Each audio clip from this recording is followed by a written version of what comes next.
And residents of a railway estate in Nakuru East have been left stranded after they were forcefully evicted from their homes that were later demolished.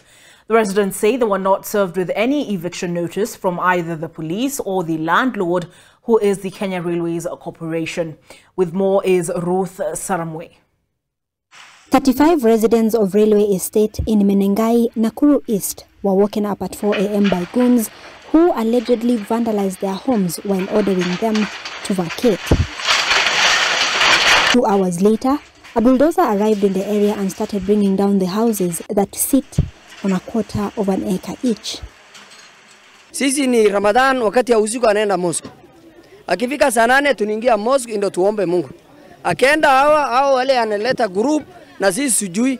Ikiwa msikiti imepiga simu anasema iko watu walikuja kwa group, anabomoa malango, anatoa yumba kila kitu. Anaambia barua ya court ile kubomoa yumba wapi. Anasema sisi kazi yetu.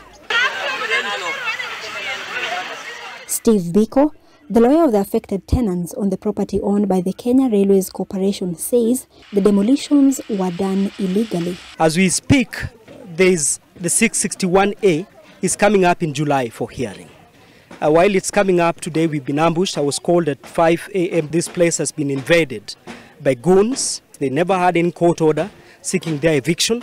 Neither did they have any notice to inform them of the timelines or any proceedings subsequent to the ones we've had in court to get them out. Documents shared with NTV shows that the courts issued orders on February 19th, barring any eviction after 14 petitioners went to court. The right to housing, as long as they pay rent to the proper entity, then they are entitled to be here. And more particularly when they are protected by a court order. To that extent, therefore, this entire process is illegal. But I can show you and explain to you that a higher person in government is involved in this. Because the demolitions are not well sanctioned. The county government is missing here. The national government is missing here. You cannot do an eviction of this magnitude without the police. When you ask whoever is doing this, they don't tell you who has seconded them to do it.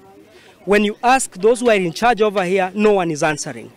The railways are saying it is an order from Nairobi. From Nairobi, they are saying the railways down here is in charge. Madam,